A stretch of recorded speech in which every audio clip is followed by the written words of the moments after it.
எல்லாரும் வந்துட்டிங்களா? இன்னைக்கு April 30 current affairs பார்த்துடலாமா? ஸோ ஃபஸ்ட்டு கவர்மெண்ட் ஸ்கீம்ஸ்லேருந்து போகலாம். ஸோ என்ன அப்படின்னா பிஎம் ஆஷான்னு ஒரு ஸ்கீம் இருக்குது. ஸோ அது எதுக்கு கீழே வரும் அப்படின்னா ministry of consumer affairs food and public distribution கீழே வரும். ஸோ அதை வந்து எக்ஸ்டெண்ட் பண்ணியிருக்காங்க. எங்கே வச்சு அப்படின்னா சத்தீஸ்கரில் வச்சு. ஸோ அதுக்கப்புறம் புதுசாக ஒன்று லான்ச் பண்ணியிருக்காங்க. என்ன அப்படின்னா ஆத்ம நிர்பர் பல்சஸ் மிஷன். ஸோ இதில் என்ன அப்படின்னா பல்சஸை வந்து கலெக்ட் பண்ணுவாங்க, லைக் பல்சஸை வந்து கொள்முதல் பண்ணுவாங்க. ஸோ இது வரைக்கும் வந்து நெல் அந்த மாதிரி தான் பண்ணிட்டு இருந்தாங்க. இதுக்கப்புறம் தானிய வகைகளையும் அரசு கொள்முதல் பண்ண போகுது. ஓகேவா? ஸோ இதோட ஃபர்ஸ்ட் இனிஷியேட்டிவ் வந்து சத்தீஸ்கரில் தான் வந்து ஸ்டார்ட் பண்ணியிருக்காங்க. ஸோ அதுக்கப்புறம் பிரைம் மினிஸ்டர் நரேந்திர மோடி என்ன பண்ணார் அப்படின்னா 27, 28க்கு வந்து சிக்கிமுக்கு போனார். ஓகேவா? ஸோ ஏப்ரல் 27, 28 வந்து சிக்கிமுக்கு போய்ட்டு அங்கே நிறையா விஷயங்களை இனாக்ரேட் பண்ணார். ஸோ கிட்டத்தட்ட அவர் இனாக்ரேட் பண்ணது, ஃபவுண்டேஷன் ஸ்டோன் லை பண்ணது எல்லாத்தையும் சேர்த்தாலே எவ்வளோ வரும்? 4000 கோடிக்கு மேலே வந்து அதுக்கான அமௌண்ட் வந்து ஸ்பெண்ட் ஆகிருக்கும். ஸோ அதுக்கப்புறம் வந்து எதுக்காண்டி சிக்கிமுக்கு திடீர்னு அப்படின்னு பார்த்தீங்க அப்படின்னா சிக்கிமோட 50th இயர் ஆஃப் ஸ்டேட்ஹுட்டோட க்ளோசிங் செரமனிக்கு வந்து போயிருக்காங்க. சரி, என்னென்ன ஸ்கீம்ஸ் எல்லாம் பார்த்தோம் அப்படின்னா health care, infrastructure, educational campus, urban housing இந்தந்த டொமைன்லலாம் அவங்க வந்து இனிஷியேட் பண்ணியிருக்காங்க. ஸோ என்னென்னு பார்க்கலாமா? 100 பெட்டட் ஆயுர்வேதிக் ஹாஸ்பிட்டல் வந்து ஃபவுண்டேஷன் ஸ்டைம் லைன் பண்ணியிருக்காங்க. எங்கே அப்படின்னா யாங்காங்கில். ஸோ அதே மாதிரி 30 பெட்டட் இன்டகிரேட்டட் சவியர் இப்போ ஹாஸ்பிட்டலை வந்து இது பண்ணியிருக்காங்க. அது எங்கே அப்படின்னா என்ஐடி டியோராலியில். ஸோ இந்த 30 பெட்டட் ஹாஸ்பிட்டல் வந்து இனாகிரேஷனு, 100 பெட்டட் ஹாஸ்பிட்டல் வந்து ஃபவுண்டேஷன். ஸோ அதுக்கப்புறம் வேற என்ன இனாகிரேட் பண்ணியிருக்காங்க அப்படின்னா பெர்மனன்ட் கேம்பஸ் ஆஃப் சிக்கிம் யூனிவர்சிட்டியை வந்து இனாகிரேட் பண்ணியிருக்காங்க. ஸோ அதுக்கப்புறம் த ஹெலன் லெப்சா மெடிக்கல் காலேஜை வந்து இனாகிரேட் பண்ணியிருக்காங்க. ரைட்? ஸோ அதுக்கப்புறம் என்ன லான்ச் பண்ணியிருக்காங்க அப்படின்னா ஒரு ஸ்கீம் லான்ச் பண்ணியிருக்காங்க. சிக்கிம் அர்பன் கேரட் ஆவாஸ் யோஜனா அப்படின்றத வந்து லான்ச் பண்ணியிருக்காங்க. ஸோ இது எல்லாமே எங்கே வச்சு அவங்க பண்ணாங்க அப்படின்னா கேங்டாக் அண்ட் யாங்காங் சிக்கிம் அப்படின்ற இடத்துல வச்சு பண்ணியிருக்காங்க. ஓகேவா? ஓகே. ஸோ அதுக்கப்புறம் நேஷனல் அஃபேர்ஸ்குள்ளே போயிடலாம். ஸோ யுனெஸ்கோவோட ஃபர்ஸ்ட் சேர் ஆன் ஜெண்டர் இன்க்ளூஷனை வந்து இந்தியாவில் வைக்கிறாங்க. அதாவது இந்தியாவில் யுனெஸ்கோவோட first chair of gender inclusion வைக்கிறாங்க. எங்கே அப்படின்னா நியூ டெல்லியில். ஸோ இந்தியாவில் மட்டும் இல்லை, ஏஷியாவிலே இதுதான் first UNESCO chair of gender inclusion and skill development. So இது யார் சேர்ந்து பண்ணுறாங்க அப்படின்னா union minister of state independence Jayant சௌத்ரியும், ஸோ அதுக்கப்புறம் minister of skill development and entrepreneurship அந்த மினிஸ்ட்ரியும் சேர்ந்து பண்ணுறாங்க. ஓகேவா? அடுத்தது சுப்ரீம் கோர்ட் என்ன சொல்லியிருக்காங்க அப்படின்னா ரைட் டு சேஃப் ரோட் ட்ராவலையும் ரைட் டு லைஃப் கீழே கொண்டு வரணும். ஒரு ரைட் டு லிவ் எப்படி ஒரு பார்ட்டோ நம்ம வாழ்கிறதுக்கு எவ்வளோ உரிமை இருக்கோ அதே மாதிரி ஒரு சேஃபான ரோடில் நமக்கு ட்ராவல் பண்ணுறதுக்கும் உரிமை இருக்குது அப்படின்னு சொல்லியிருக்காங்க. அதை வந்து ஆர்டிகல் 21 கீழே கொண்டு வந்திருக்காங்க. ஸோ இதெல்லாம் எப்போ நடந்துச்சு அப்படின்னா லேண்ட்மார்க் ஜட்ஜ்மெண்ட் நியூ டெல்லியில் வச்சு கொடுத்தாங்க. ஸோ அப்போ வந்து இதெல்லாம் நடந்துச்சு. சரி, ஸோ இதில் வந்து என்ன பண்ணியிருக்காங்க அப்படின்னா ஒரு பேன் கொண்டு வந்திருக்காங்க. அன்ஆத்தரைஸ்டு டாபாஸை வந்து ஹைவேல இருக்கக்கூடாதுன்னு பேன் பண்ணியிருக்காங்க. ஸோ இதுக்கப்புறம் எந்த ஒரு நியூ லைசன்ஸும் கொடுக்கக்கூடாது without the approval from national highway authority of India. So national ஹைவேல தான் என்ன இருக்குது, தாபாஸ் இருக்குது. ஸோ இன்னொரு புது தாபா நம்ம கொடுக்கணும் அப்படின்னா national highway authority of India கிட்ட அப்ரூவல் வாங்கிட்டு தான் நம்ம கொடுக்கணும் அப்படின்னு தான் அவங்க சொல்லியிருக்காங்க. ஓகே. ஸோ அதுக்கப்புறம் நித்தி ஆயோக் என்ன பண்ணியிருக்காங்க அப்படின்னா DPI at 2047 road map for digital era 2.0 அப்படின்னு ஒரு ஸ்ட்ராட்டஜிக்கான டாக்குமெண்ட்டை வந்து ரிலீஸ் பண்ணியிருக்காங்க. ஸோ இது என்ன அப்படின்னா இந்த ஆதார் இருக்கு இல்லையா, நம்ம எல்லாம் யூஸ் பண்ணுறதுல அதில் வந்து ஒரு ஃபண்டமெண்டல் ஐடென்டி கார்டாக தான் இருந்துச்சு. ஸோ அது வந்து இன்னும் எப்படி எவால்வ் ஆக போகுது அப்படின்னா டிஜிட்டல் பப்ளிக் இன்ஃப்ராஸ்ட்ரக்சராக அவால்வ் ஆக போகுது. ஸோ அதுதான் என்ன அப்படின்னா டிபிஐ 2.0. ஸோ அதுக்கான ரோட் மேப் டாக்குமெண்ட்டை தான் நித்தி ஆயோக் வந்து ரிலீஸ் பண்ணியிருக்காங்க. ஸோ இதோட டைம்லைன் பார்த்தீங்க அப்படின்னா டிபி 2.0 வந்து எப்போ இருக்கும் அப்படின்னா 2025லேருந்து 2035 வரைக்கும் இருக்கும். ஸோ இது வந்து லைவ்லிஹுட் லீட் க்ரோத்தாக இருக்கும். ஸோ அதுக்கப்புறம் இது வந்து வைட் ஸ்ப்ரெட் ப்ராபபிலிட்டியாக எந்த பேஸில் மாறும் அப்படின்னா டிபிஐ 3.0 அந்த பேஸில் மாறும். அது எப்போ இருக்கும்னா 2035 to 2047 இருக்கும். ஓகேவா? ஸோ இதெல்லாம் எங்கே நடக்குது, யார் இதை வந்து லான்ச் பண்ணாங்க, யார் இதை பப்ளிஷ் பண்ணாங்க அப்படி பார்த்தோன்னா நித்தி ஆயோக் பண்ணாங்க. ஆனால் நித்தி ஆயோக் சார்பாக யாராவது வந்து இதை ஓப்பன் பண்ணியிருக்கணும் இல்லையா? ஸோ அவங்க யார் அப்படின்னா நித்தி ஆயோகோட வைஸ் சேர்மன் பண்ணியிருக்காங்க. ஸோ யாரா அப்படின்னா சுமன் பெரி. இதெல்லாம் எங்கே நடந்துச்சு அப்படின்னா நியூ டெல்லியில். ஸோ இவங்க யார் கூட சேர்ந்து இதை பண்ணாங்க அப்படின்னா principal scientific adviser of government of India. So அவங்க யார் அப்படின்னா ப்ரொஃபஸர் அஜய் சூட். ஸோ இவங்க 2 பேரும் சேர்ந்து தான் இதை வந்து ரிலீஸ் பண்ணியிருக்காங்க. ஓகேவா? ஸோ இவங்க தான் என்னவா இருக்கா? ஓகே. ஸோ இப்போதைக்கு நித்தி ஆயோகோட சிஓ யாருன்றதையே பார்த்துருவோம். Chief executive officer of NITI Aayog யார் அப்படின்னா நிதி சிப்பர். ரைட்டா? ரைட். ஸோ இப்போது விஷித் பாரத்னு ஒன்று போயிட்டுருக்கு இல்லையா? ஸோ அதை அச்சீவ் பண்ணுறதுக்கு இது வந்து ஹெல்ப் பண்ணும். ஸோ வேறு என்ன இந்த டிஜிட்டல் பப்ளிக் இன்ஃப்ராஸ்ட்ரக்சர் வந்து கொண்டு வருது அப்படின்னா இது வரைக்கும் 4% ஆஃப் ஜிடிபி வந்து இப்போ இது வரைக்கும் 1% வந்து கான்ட்ரிபியூட் பண்ணியிருக்கோம். 1% ஆஃப் ஜிடிபி. ஸோ 2030 வந்து இது வந்து 4% ஆஃப் ஜிடிபி வந்து கான்ட்ரிபியூட் பண்ணணும்னு சொல்லியிருக்காங்க. ஸோ அதுக்கப்புறம் கூகுளோட கிளவுட் ஏஐ ஹப்பை வந்து எங்கே வைக்க போகிறாங்க அப்படின்னா விசாகப்பட்டினம்க்கு. ஸோ அதுக்கு வந்து ஃபவுண்டேஷன் போட்டுட்ருக்காங்க. ஸோ இதுக்கு வந்து ஃபவுண்டேஷன் ஸ்டோன் யார் லைக் பண்ணாங்க அப்படின்னா ஒரு 2 பேர் சேர்ந்து பண்ணியிருக்காங்க. So Ashwini Vaishnaw union minister, அதுக்கப்புறம் ஆந்திர பிரதேசோட சிஎம் சந்திரபாபு நாயுடு. ஸோ இவங்க 2 பேரும் சேர்ந்து கூகுள் கிளவுட் ஏஐ ஹப்பை வந்து விசாகப்பட்டினமில் இருக்க டர்லுவாடா அப்படின்ற பிளேஸில் வைக்கிறதுக்காக ஃபவுண்டேஷன் ஸ்டோன் வந்து லைவ் பண்ணியிருக்காங்க. ஸோ இதில் வந்து கூகுள் வந்து எவ்வளோ இன்வெஸ்ட் பண்ணுவாங்க அப்படின்னா $15 billion. அதாவது இந்தியன் ருபீஸில் பார்த்தீங்க அப்படின்னா 1.35 lakh crore டாலர்ஸை வந்து இந்தியாவுக்கு வந்து இன்வெஸ்ட் பண்ண போகிறாங்க. So commitment to India. ஓகேவா? ஓகே. ஸோ இதில் வந்து யார் யாரெல்லாம் வருவாங்க அப்படின்னா கூகுள் கிளவுட் வருவாங்க. இந்த பார்ட்னர்ஷிப்புக்குள்ள இந்த கொலாபரேஷனுக்குள்ள கவர்மெண்ட் ஆஃப் ஆந்திர பிரதேஷ் வருவாங்க. ஸோ அதுக்கப்புறம் இதுக்கு வந்து இன்ஃப்ராஸ்ட்ரக்சர் கொடுக்கணும் இல்லையா? அதுக்கு வந்து யார் வராங்க அப்படின்னா அதானி கனெக்ட்ஸ் வந்து வராங்க. ஸோ இது வந்து எவ்வளோ ஸ்ட்ரக்சர் வந்து விரிஞ்சிருக்க போகுது அப்படின்னா கிட்டத்தட்ட 601 ஏக்கர்ஸ்க்கு வந்து இதை வந்து கட்டுறாங்க. ஸோ இதில் வந்து எவ்வளோ ஜாப்ஸ் எதிர்பார்க்குறாங்கன்னா 3000 டைரக்ட் டெக்னிக்கல் ஜாப்ஸ் வந்து இதனால கிரியேட் ஆகும்னு எதிர்பார்க்கப்படுது. ஸோ அதுக்கப்புறம் ஸ்டேட் அஃபேர்ஸ் போயிடலாம். ஸோ இந்தியாவோட first rare earth recycling plant வந்து எங்கே வைக்க போகிறாங்க அப்படின்னா உத்தரப்பிரதேசில். எந்த கம்பெனி வந்து இதை பண்ணுது அப்படின்னா rocket link India private limited தான் பண்ணுது. ஸோ எங்கே அப்படின்னா சிகந்தராபாத் உத்தரப்பிரதேசில் வந்து பண்ணுறாங்க. ஸோ அதுக்கப்புறம் லடாக் இப்போ ஒரு யூனியன் டெரிட்டரியா இருக்குல்ல. ஸோ அதில் இது வரைக்கும் எத்தனை டிஸ்ட்ரிக்ட் தான் இருக்குது அப்படின்னா 2 டிஸ்ட்ரிக்ட் தான் இருக்குது. ஸோ இப்போ புதுசாக ஒரு 5 சேர்த்து மொத்தமாக வந்து 7 டிஸ்ட்ரிக்ட் ஆக்க போகிறாங்க. ஸோ எப்போ இதுக்கான நோட்டிஃபிகேஷன் வந்துச்சு அப்படின்னா April 27, 2026 வந்துச்சு. யார் இந்த நோட்டிஃபிகேஷனை கொடுத்தாங்க அப்படின்னா லெப்டினன்ட் ஜெனரல் வினய் குமார் சக்சனா வந்து கொடுத்துருக்காரு. ஓகேவா? ஸோ அந்த புது 5 டிஸ்ட்ரிக்ட் என்னென்னு பார்த்துக்கலாமா? நுப்ரா, ஷம், ஷாண்டாக், ஜாங்கர், ட்ராஸ். ஓகேவா?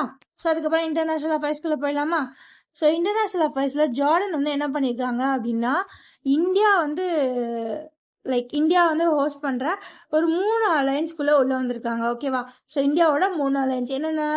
International solar alliance, coagulation for disaster resilient infrastructure, அப்புறம் குளோபல் பயோஃபியூவல் அலையன்ஸ். ஸோ இந்த 3 இதுலேயும் அவங்க வந்து உள்ளே வந்திருக்காங்க.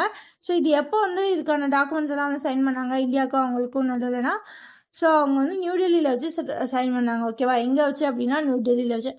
ஸோ அதுக்கப்புறம் யுனைடெட் அரப் எமிரேட்ஸ். ஸோ இவங்க வந்து என்ன பண்ணியிருக்காங்க அப்படின்னா ஓபெக்னு சொல்லப்படுற organisation of the petroleum export countries. So அதுக்கப்புறம் அதோட அலையன்ஸ். ஸோ இது 2லேருந்தும் நாங்கள் வந்து அஃபிஷியலாக வித்ட்ராயல் பண்ணிக்கிறோம், நாங்கள் இதுக்கு மேலே இதில் இல்லை அப்படின்றத வந்து அவங்க சொல்லியிருக்காங்க. ஏன் அப்படின்னா ஸோ இப்போ வந்து கொஞ்சம் வெஸ்ட் ஏஷியாவில் கான்ஃப்ளிக்ட் போயிட்டு இருந்துச்சு இல்லையா? ஸோ அப்போது என்ன இருக்கணும் அப்படின்னா என்ன நடந்துச்சு அப்படின்னு நம்ம பார்த்தோம் அப்படின்னா க்ரூட் ஆயில் ப்ரொடக்ஷனை நம்ம வந்து அதிகப்படுத்தணும். ஸோ இன்னும் நிறையா ஓவர் ப்ரொடெக்ஷன் கோட்டாஸ் எல்லாம் சொன்னாங்க. ஸோ அதில் வந்து அவங்களுக்கு டிஸ்அக்ரிமெண்ட் இருந்துச்சு. ஸோ வேண்டாம், நம்ம வந்து ஒரு மாதிரி ப்ரொடக்ஷன் வந்து ரொம்ப வந்து மேக்ஸிமைஸ் பண்ணுறோம், இது வந்து சரியில்லை அப்படின்னு சொல்லிட்டு அவங்க வந்து டிஸாட்டிஸ்ஃபைட் ஆனாங்க. ஸோ அப்புறம் அவங்க வெளில போயிட்டாங்க. ஸோ இதுக்கப்புறம் அஃபீஷியலாக ஓபெக்லேயும் சரி ஓபெக் ப்ளஸ்லேயும் சரி யார் கிடையாது அப்படின்னா யுனைடெட் அரப் எமிரேட்ஸ் வந்து கிடையாது. ஸோ அதுக்கப்புறம் பேங்கிங் அண்ட் ஃபினான்ஸ் போயிடலாம். Paytm payment bank. ஸோ இவங்களோட லைசன்ஸை ஆர்பிஐ வந்து ரிவோக் பண்ணிச்சு. ரிவோக் அப்படின்னா என்ன அப்படின்னா திரும்ப பெறது. இல்லைப்பா உனக்கு கொடுத்த லைசன்ஸை சரிப்பட்டு வராது, லைசன்ஸை சரண்டர் பண்ண அப்படி சொல்லி திரும்ப பெறது தான் என்ன அப்படின்னா இந்த ரிவோக் அப்படின்ற வேர்ட். ஓகே, ஸோ இது எது கீழே பண்ணுறாங்க அப்படின்னா section 24 of banking regulation act 1949க்கு கீழே போகிறாங்க. ஸோ இது எதுக்கு அப்படின்னா அவங்க ஏன் ஒருத்தர் நல்லா போயிட்டு இருக்காங்க, அவன் ஏன் லைசன்ஸை திரும்ப வாங்குறாங்க அப்படின்னா அவங்க என்ன பண்ணியிருக்காங்க அப்படின்னா கண்டினியூஸாக கேவைசி நாம்ஸையும் லைசன்ஸ் ஸ்டிபுலேஷன்ஸையும் ப்ராப்பராக பண்ணுறதுக்கு ஃபெயில் ஆகிட்டே இருந்திருக்காங்க, ப்ராப்பராக பண்ணலை. ஸோ அவங்களோட லைசன்ஸை வந்து ஆர்பிஐ வந்து ரிவோக் பண்ணிச்சு. ஸோ அதுக்கப்புறம் ஆர்பிஐ வந்து ஒரு மிஷன் சக்ஷம் அப்படின்னு சொல்லிட்டு அவனை வந்து கொண்டு வராங்க. சக்ஷம் அப்படின்னா என்ன அப்படின்னா சங்கரி பேங்க் ஸ்கமட்ட நிர்மன் அப்படின்றது. ஸோ இது எதுக்கு அப்படின்னா டிஜிட்டல் ரெசிலன்ஸ், அதாவது அர்பன் கோஆபரேட்டிவ் பேங்க்ஸ் வந்து இன்னும் வந்து ஸ்ட்ரென்த் ஆகணும், இன்னும் வந்து டிஜிட்டலி பெட்டர் ஆகணுன்றதுக்காண்டி தான் இந்த மிஷன் சக்ஷம். ஸோ அதுக்கப்புறம் ஆர்பிஐ வந்து ஒரு 2 மேஜர் ஃப்ரேம் ஒர்க்ஸோட டைம் லைன் கொடுத்துருக்காங்க. இதுக்குள்ளே இந்த 2 ஃப்ரேம் ஒர்க்கையும் எல்லாரும் ஒழுங்காக முடிக்கிறீங்க அப்படின்ற மாதிரி தான். ஸோ அது என்னென்ன ஃப்ரேம் ஒர்க் அப்படி சொல்லி பார்த்தோம் அப்படின்னா first ECL framework, expected credit loss. So expected credit loss அப்படின்னா என்ன அப்படின்னா இப்போ வந்து நம்ம பார்ப்போம் இல்லையா, ஸோ இவ்வளோ வரும்னு, இவ்வளோ வந்து நமக்கு ப்ராஃபிட் வரும்னு எப்படி நம்ம கணிக்கிறோமோ அதே மாதிரி இவ்வளோ லாஸ் ஏற்படலான்னு நம்ம முன்னாடியே கணிச்சு அதுக்கேற்ற மாதிரி வந்து பேங்க் செயல் பண்ணும் அப்படின்றது தான் இந்த எக்ஸ்பெக்டட் கிரெடிட் லாஸ். அதாவது ஒரு வருஷத்தில் என்ன மாதிரியான லாஸஸ்லாம் வரலான்னு பேங்க்கே எக்ஸ்பெக்டடாக ஒரு முன்னாடியே கணிச்சு சொல்லணும். ஸோ அதுதான் எக்ஸ்பெக்டட் கிரெடிட் லாஸ். ஸோ அதை எப்போ வந்து எஃபெக்ட் ஆகுது அப்படின்னா April 1, 2027 எஃபெக்ட் ஆகுது. ஸோ அதுக்கு நம்ம என்ன சொல்லியிருக்காங்க அப்படின்னா ஒரு NPA நான் ப்ராசஸிங் NPA ஒரு NPA அப்படின்னா அது எப்போ சொல்லுவாங்க, ஸோ அதுக்குன்னு ஒரு டைம்லைன் இருக்குது. ஒரு லோனை நான் பர்ஃபார்மிங் அசட்டாக வந்து கிளாஸிஃபை பண்ணோன்னா அதில் மோர் தென் 3 ஓவர் டியூஸ் வந்து இருக்கணும். அதாவது 90 டேஸ்க்கு வந்து ஓவர் டியூ கண்டினியூ ஆச்சு அப்படின்னா அந்த லோனை வந்து நான் ப்ராசஸிங் அசட்டாக வந்து கிளாஸிஃபை பண்ண சொல்லியிருக்காங்க. ஸோ அதுக்கப்புறம் என்ன பண்ணியிருக்காங்க அப்படின்னா ஃபாரின் எக்ஸ்சேஞ்ச் டெரிவேட்டிவ்ஸுக்கும் ஒரு ஃப்ரேம் ஒர்க் கொடுத்துருக்காங்க. அது எப்போலேருந்து இம்ப்ளிமெண்ட் பண்ணணும் அப்படி சொல்லியிருக்காங்க அப்படின்னா July 2027 இம்ப்ளிமெண்ட் பண்ணணும்னு சொல்லியிருக்காங்க. ஸோ அதுக்கப்புறம் ஆர்பிஐ வந்து என்ன பண்ணியிருக்கு அப்படின்னா ஒரு நான் பேங்கிங் ஃபினான்ஸ் கார்பரேஷனான மொபிவிக் வந்து என்ன சொல்லியிருக்கு அப்படின்னா நீ இன்னும் கொஞ்சம் தேர்ட் பார்ட்டி லோன் வேணால் நீ கொடுத்துக்கோ அப்படின்றதுக்கான அப்ரூவலை கொடுத்துருக்காங்க. ஓகேவா, ஸோ மொபிவிக் சிஸ்டம் லிமிடெட் வந்து இப்போதைக்கு கிரெடிட் அக்சஸ்க்கும் வந்து ஓகே சொல்லியிருக்காங்க. ஸோ அண்டர் டிஜிட்டல் கஸ்டமர்ஸ்க்கு ஓகேவா. ஸோ அதுக்கப்புறம் எக்கனாமி அண்ட் பிஸ்னஸ் பார்க்கலாம். Ministry of statistics and programme implementation வந்து என்ன சொல்லியிருக்காங்க அப்படின்னா இண்டெக்ஸ் ஆஃப் சர்வீஸ் ப்ரொடக்ஷன் வந்து ப்ரப்போஸ் பண்ணியிருக்காங்க. ஸோ இதுபடி என்ன அப்படின்னா 2024 to 2025 வந்து பேஸ் லைனாக வச்சுக்கணும். ஸோ அதுலேருந்து அதை வந்து பேஸ் லைனாக வச்சுட்டு ஒவ்வொரு மந்த்தும் எப்படி இந்த சர்வீஸ் ப்ரொடக்ஷன் இந்தியாவில் போயிட்டுருக்குன்ற டேட்டாவை கொடுத்துட்டே இருக்கணும். ஓகேவா, ஸோ இது எதுக்கு அப்படின்னா ஜிஎஸ்டி ரிலேட்டடான டேட்டாவை வந்து ட்ராக் பண்ணுறதுக்கு வந்து யூஸ்ஃபுல்லாக இருக்கும். ஸோ அதுக்கப்புறம் ஒரு 3 பேங்க் வந்து என்ன பண்ணியிருக்காங்க அப்படின்னா பேமெண்ட்ஸுக்கு வந்து என்ன பண்ணியிருக்காங்க அப்படின்னா நீங்கள் ஓடிபி போட்டு திரும்ப வந்து கஷ்டமாக இருக்குல்ல, ஃபைன் ஓடிபியை விட்டுதில்லைங்க, நம்ம பயோமெட்ரிக்ஸ்குள்ளே போவோம் அப்படின்னு சொல்லியிருக்காங்க. இந்தியாவில் ஃபர்ஸ்ட் டைமாக இந்த 3 பேங்க்ஸ் வந்து பயோமெட்ரிக் அத்தன்டிகேஷன் கொண்டு வந்திருக்காங்க. எதுக்கு அப்படின்னா கார்டு பேமெண்ட்ஸ்க்கு. ஸோ யாருன்னு பார்த்தீங்க அப்படின்னா ஃப்ளிப்கார்டு, ஆக்சிஸ், பேயூ, இவங்க 3 பேர் தான் என்ன பண்ணியிருக்காங்க அப்படின்னா ஓடிபியை தூக்கிட்டு பயோமெட்ரிக் அத்தன்டிகேஷனுக்குள்ளே வந்திருக்காங்க. ஸோ இதுபடி ஃபேஸ் ஐடி மூலியமாகவும் ஃபிங்கர் பிரிண்ட் மூலியமாகவும் டிரான்சாக்ஷன்ஸை வந்து சேஃபாராக பண்ணலாம். ஓடிபிக்கு பதிலாக இது 2யும் யூஸ் பண்ணிக்கலாம். யார் Flipkart, axis bank, PayU. So அதுக்கப்புறம் ஒரு ரிப்போர்ட்டை பற்றி பார்க்க போகிறோம். ஸ்டால்ஹாம் இன்டர்நேஷ்னல் பீஸ் ரிசர்ச் இன்ஸ்டியூட் வந்து ஒரு ரிப்போர்ட் ரிலீஸ் பண்ணியிருக்காங்க. ஸோ அது என்ன ரிப்போர்ட் அப்படின்னா trends in world military expenditure. So ஒரு கண்ட்ரி அவங்களோட மிலிட்ரிக்கு எவ்வளோ செலவு பண்ணுறாங்க அப்படின்றது லாஸ்ட் 2025 ரிப்போர்ட்டை வந்து இவங்க வந்து ரிலீஸ் பண்ணியிருக்காங்க. இதில் ஃபஸ்ட்டு இருக்கிறது யார் அப்படின்னா USA. ஸோ வேர்ல்ட்லேயே USA தான் அவங்களோட மிலிட்ரிக்கு அதிகமாக செலவு பண்ணுறாங்க. ஸோ இந்தியா வந்து 5வது லார்ஜஸ்ட் மிலிட்ரி ஸ்பெண்டராக வந்து குளோபலி இருக்குது. ஓகேவா, ஸோ இது வந்து சடனாக இவ்வளோ நம்ம ஸ்பெண்ட் பண்ணுறதுக்கு காரணம் என்ன அப்படின்னா நம்ம வந்து ஆத்ம நிர்பர் அண்ட் மிலிட்ரி மாடரேஷனுக்குள்ள அந்த ப்ராசஸ்க்குள்ளே போயிட்டுருக்கோம். ஸோ ஆத்ம நிர்பாரதா படி நமக்கு தேவையானதை வந்து நம்மளே கிரியேட் பண்ணணும் அப்படின்றதுக்காண்டியும், ஸோ இதுக்கப்புறம் இப்போ இருக்க மிலிட்ரி வந்து இன்னும் மாடர்னைஸ் ஆகணுன்றதுக்காண்டியும் நம்ம இந்த ஸ்பெண்டிங்கை கொஞ்சம் ஜாஸ்தியாக பண்ணிகிட்ருக்கோம். ஸோ அதுக்கப்புறம் நித்தி ஆயோக் இன்னொரு ரிப்போர்ட்டையும் கொடுக்குறாங்க. ஸோ அந்த ரிப்போர்ட் என்ன அப்படின்னா, மூவிங் டுவர்ட்ஸ் எஃபிஷியன்சிட்டி கவர்மெண்ட். ஸோ இந்த ரிப்போர்ட் எதெல்லாம் எவால்வேட் பண்ணி எதெல்லாம் பேஸ் பண்ணி இருந்திருக்கோம் அப்படின்னா, முனிசிபல் கவர்னன்ஸை, இந்தியாவில் உள்ள சிட்டிஸில் இருக்க கவர்னன்ஸை எப்படியெல்லாம் இது ஃபங்க்ஷன் ஆகுது, இதில் என்னென்னலாம் இம்ப்ரூவ் பண்ணணும், எங்கெல்லாம் பிரச்சனை இருக்குது, எங்கெல்லாம் லீடர்ஷிப் ப்ராப்ளம் இருக்குன்றத இந்த ரிப்போர்ட் வந்து எக்ஸ்பிளைன் பண்ணும். ஓகேவா? ஓகே. ஸோ அதுக்கப்புறம் எம்ஓயூஸ் பார்த்துலாம். ஸோ டிபார்ட்மெண்ட் ஆஃப் போஸ்ட்டும் டிடிடிசி லாஜிஸ்டிக்ஸும் ஒரு அக்ரிமெண்ட் கொண்டு வராங்க. ஸோ இதுபடி என்ன அப்படின்னா, இவங்க 2 பேரும் சேர்ந்து லாஜிஸ்டிக் நெட்ஒர்க்கை வந்து இன்னும் பெட்டராக்கணுன்றதுக்காண்டி எங்கே வச்சு இந்த எம்ஓயூ சென்ட் பண்ணாங்க அப்படின்னா, நியூ டெல்லியில் வச்சு. ஃபஸ்ட்டு யார் யார் சைன் பண்ணான்னு பார்த்தலாம். நியூ டெல்லியில் இருக்க டாக் பவனில் வச்சு சைன் பண்ணியிருக்காங்க. ஸோ இதில் வந்து டிபார்ட்மெண்ட் ஆஃப் போஸ்ட்லேருந்து யார் பண்ணுறாங்க அப்படின்னா, பார்சல் டைரக்டரோட ஜென்ரல் மேனேஜர் பண்ணுறாரு. ஸோ அவரோட பேர் என்ன அப்படின்னா நீரஜ்குமார் ஜா. ஸோ நீரஜ்குமார் ஜா தான் வந்து டிபார்ட்மெண்ட் ஆஃப் போஸ்ட் சைட்லேருந்து பண்ணுறாங்க. இது டிடிடிசியோட எக்ஸ்பிரஸ் லிமிடெட் சார்பில் வந்து அவங்களோட நேஷ்னல் சேனல் ஹெட் பண்ணுறாரு. ஸோ அது யார் அப்படின்னா ஜட்டிந்தர் செட்டி. ஸோ அவங்க 2 பேரும் சைன் பண்ணுறாங்க. சரி, இது எதுக்கு அப்படின்னா, டிடிடிசி வந்து இந்தியாவில் இருக்க 1.64 lakh போஸ்ட் ஆஃபீஸர்ஸையும் அவங்க வந்து யூஸ் பண்ணிக்கலாம். எதுக்கு? ரூரல் லாஜிஸ்டிக்ஸ்காண்டி. அதாவது இப்போ ஒரு நல்ல சிட்டியில் வந்து ஈஸியாகவே லாஜிஸ்டிக்ஸ் பண்ணிட முடியும். ரொம்ப ரொம்ப ரொம்ப ரொம்ப இன்டீரியரான பிளேசஸ்க்கு நீங்கள் போனீங்க அப்படின்னா அங்கெல்லாம் என்ன இருக்கும் அப்படின்னா, ஒரு கொரியர் ஆஃபீஸ் இருக்குமா? இருக்காது. ஸோ அங்கெல்லாம் இந்த இதுக்கு ஒரே ஒரு ஆள், அப்பா யாருக்கே உங்களுக்கு ஹெல்ப் பண்ணேன்னா அந்த மாதிரி யார் இருப்பாங்க அப்படின்னா ஒரு போஸ்ட் ஆஃபீஸ் இருக்கும். ஸோ இந்த போஸ்ட் ஆஃபீஸ் கூட டிடிடிசி வந்து எம்ஓ சென்ட் பண்ணுறதுனால அவங்களால அந்த ரூரல் ஏரியா கூட அவங்களுக்கு வந்து கனெக்டிவிட்டி கொடுக்க முடியும். ஓகேவா? ஸோ அதுக்கப்புறம் ஒரு மேரிடைம் எஜுகேஷன் கொலாபரேஷன் தான் பார்க்க போகிறோம். Centre of maritime economy and connectivity CMEC வந்து யார் கூட எம்ஓஐ சைன் பண்ணுறாங்க அப்படின்னா, யூனிவர்சிட்டி ஆஃப் டெல்லி கூட சைன் பண்ணுறாங்க. எதுக்கு அப்படின்னா, ப்ளூ எக்கனாமி செக்டர், அதாவது மேரிடைம் செக்டரில் இன்னும் அகாடமிக் ரிசர்ச்சை வந்து ஸ்ட்ரென்தன் பண்ணணுன்றதுக்காண்டி. ஸோ அதுக்கப்புறம் மேரிடைம் பேஸ்டு கோர்சஸை வந்து இன்னும் ஸ்பெஷலைஸ் பண்ணணுன்றதுக்காண்டி. அதுக்கப்புறம் சமிட்ஸ் அண்ட் ஈவெண்ட்ஸ் பார்த்துடலாமா? ஸோ இந்தியாவும் கென்யாவோட 10th ஜாயிண்ட் கமிட்டி மீட்டிங் வந்து நடக்குது. எங்கே நடக்குது அப்படின்னா, கென்யாவோட கேபிட்டலான நைரோபியில் வந்து நடக்குது. ஸோ இதில் வந்து எதை பற்றி பேசுகிறாங்க அப்படின்னா, bilateral trade, defence training, medical tourism இதெல்லாத்தையும் பற்றி பேசுகிறாங்க. ஸோ இந்த மீட்டிங் வந்து ஏன் இவ்வளோ சிக்னிஃபிகண்ட் அப்படின்னா, இது 7 வருஷத்துக்கு அப்புறம் இப்போ தான் நடக்குது. ஸோ அதுக்கப்புறம் டிஃபென்ஸ் பற்றி பார்த்துலாம். ஸோ இங்கே என்ன நடக்குது அப்படின்னா, பாரத் ஹெவி எலக்ட்ரிக்கல் லிமிடெட் வந்து என்ன பண்ணுறாங்க அப்படின்னா, ஒரு அக்ரிமெண்ட்டை வந்து ட்ரான்ஸ்ஃபர் பண்ணாங்க. ஸோ ஒரு எம்ஓஐ வந்து சைன் பண்ணுறாங்க.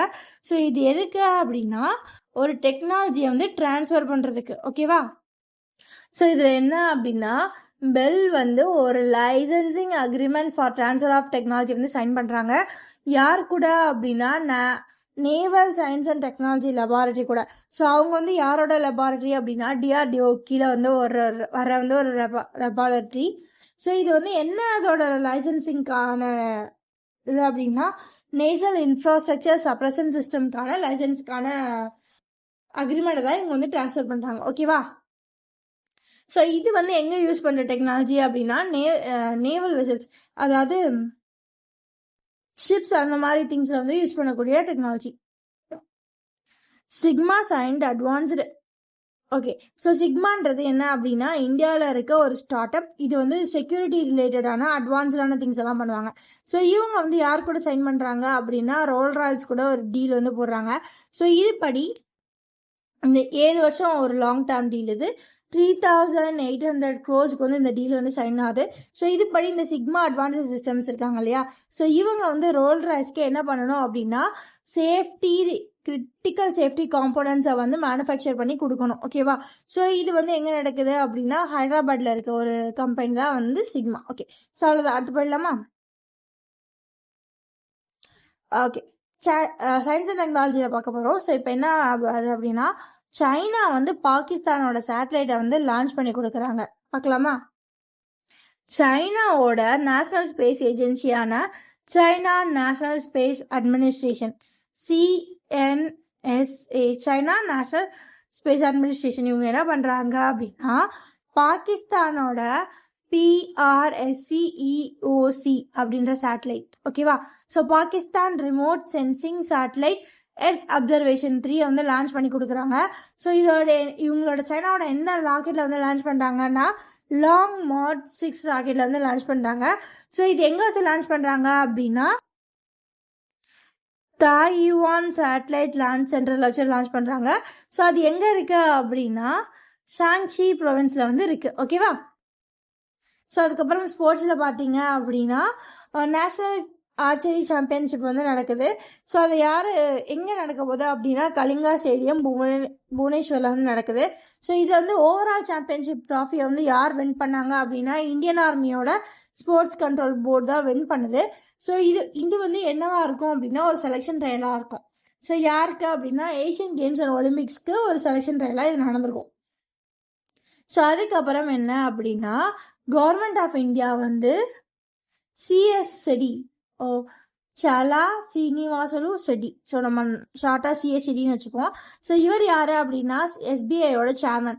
ஸோ அவரை வந்து என்ன பண்ணியிருக்காங்க அப்படின்னா high level technical panel to access the systematic risk of artificial intelligence and banking செக்டர்னு ஒரு பேனல் இருக்கு. ஸோ அந்த பேனலோட ஹெட்டாக வந்து போட்டிருக்காங்க. ஸோ இந்த பேனல் என்ன அப்படின்னா ஏஐயால பேங்கிங் செக்டாரில் என்னென்ன மாதிரியான ரிஸ்க்ஸ் வரும் அப்படின்றத அக்சஸ் பண்ணுறது தான் இந்த பேனல். அதோட ஹெட்டாக வந்து நம்மளோட CSCDயை வந்து போட்டிருக்காங்க. ஸோ அதுக்கப்புறம் global green energy innovator award வந்து யாருக்கு கிடச்சிருக்கு அப்படின்னா ஹெமாத்ரி ஸ்பெஷாலிட்டி கெமிக்கல் லிமிடெடுக்கு வந்து கிடச்சிருக்கு, ஓகேவா. ஸோ இவங்க யார் அப்படின்னு பார்த்தா இந்த ஹெமாத்ரி யாருன்னு பார்த்தா இந்தியாவோட first indigenous anode material production facility, ஓகேவா. ஸோ இந்த ஆனோட வந்து எங்கே யூஸ் பண்ணுவாங்க அப்படின்னா லித்தியம் அயன் பேட்டரிஸில் வந்து யூஸ் பண்ணுவாங்க. புக்ஸ் அண்ட் ஆத்தர்ஸ் போயிடலாம். So the new rhythm of Bharat அப்படின்னு ஒரு புக் இருக்குது. ஸோ இதை யார் ஆத்தர் பண்ணியிருக்காங்க அப்படின்னா டாக்டர் அரவிந்த் பனாகிரியா அப்படின்றவங்க தான் வந்து ஆத்தர் பண்ணியிருக்காங்க, ஓகேவா. ஸோ அதுக்கப்புறம் ஒரு ஆர்பிட்ரி டாக்டர் சம்பகலக்ஷ்மி வந்து இறந்துட்டாங்க. ஸோ இவங்க வந்து ஒரு ஹிஸ்டாரியன். ஸோ அதுக்கப்புறம் இவங்க வந்து ஜவஹர்லால் நேரு யூனிவர்சிட்டியில் வந்து ப்ரொஃபஸராக இருந்திருக்காங்க, ஓகேவா. ஸோ இவங்க வந்து எதில் வந்து ரொம்ப பெரிய ஆள் அப்படி சொல்லணும் அப்படின்னு பார்த்தோம் அப்படின்னா சவுத் இந்தியன் ஹிஸ்ட்ரியிலையும் சங்க வீராலையும் இவங்க வந்து ஒரு எமினண்டான ஹிஸ்டாரியன், ஓகேவா. ஸோ இம்பார்ட்டன்ட் டேஸ் பார்த்தலாம். ஸோ இவங்க வந்து சென்னையில் வந்து இறந்துருக்காங்க 92 வயசு. ஸோ இப்போ இம்பார்ட்டன்ட் டேஸ் பார்க்கலாம். ஏப்ரல் 30 இன்றைக்கி வந்து ஒரு 2 டே. ஸோ ஃபஸ்ட்டு என்ன டே அப்படின்னு நீங்கள் பார்த்தீங்க அப்படின்னா இன்டர்நேஷ்னல் ஜாஸ் டே. ஸோ இதை வந்து ஆர்கனைஸ் பண்ணுறது வந்து யுனெஸ்கோ. இதோட தீம் வந்து என்ன அப்படின்னா மியூசிக் மூவ்ஸ் த கோல். ஸோ அதுக்கப்புறம் ஆயுஷ்மான் பாரத் திவாஸ் டே இன்னைக்கு தான். ஸோ அதோட தீம் என்ன அப்படி பார்த்தீங்க அப்படின்னா universal health coverage and reaching the unreach. அதுக்கப்புறம் ஏப்ரல் 24 to 30 என்ன வீக் பார்த்தீங்க அப்படின்னா வேர்ல்டு இம்யூனைசேஷன் வீக். அதோட தீம் வந்து என்ன அப்படின்னா humanly possible immunisation for all. So அதுக்கப்புறம் ஏப்ரல் 28 முந்தானேத்து என்ன டே அப்படின்னா world day for safety and health at work, okay. So அதுக்கப்புறம் ஒரு மிஸ்செலேனியஸ் நியூஸ் தான். இதில் என்னன்னு பார்த்துவோம் அப்படின்னா Skyhop aviation free plane services.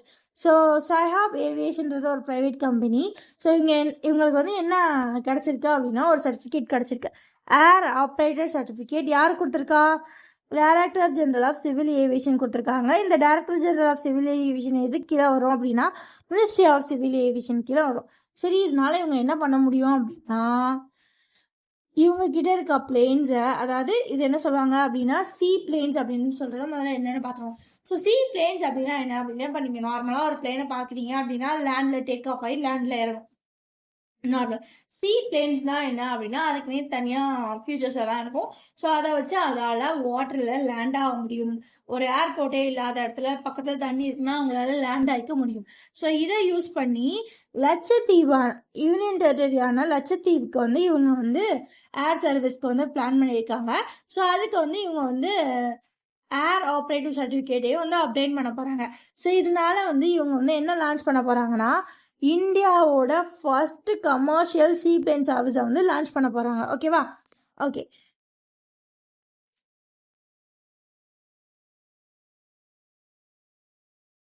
So அதுக்கப்புறம் இந்த டிஎன்பிசி வச்சு பார்த்துலாம். ஸோ கீழடியில் பேஸ் 11 எக்ஸ்கவேஷன் வந்து ஸ்டார்ட் ஆக போகுது. ஸோ இதை வந்து யார் பண்ணுவாங்க அப்படின்னா அஃபிஷியலி தமிழ்நாடோட டிபார்ட்மெண்ட் ஆஃப் ஆர்கியாலஜி பண்ண போகுது. நல்லா ஞாபகம் வச்சுக்கோங்க, யார் தமிழ்நாடோட டிபார்ட்மெண்ட் ஆஃப் ஆர்கியாலஜி வந்து பண்ண போகிறாங்க. ஸோ எதை பேஸ் 11 எக்ஸ்கவேஷன் இன் கீழடியில். ஸோ கீழடி எங்கே இருக்குது அப்படின்னா மதுரை பக்கத்தில் இருக்குன்னு சொல்லக்கூடாது.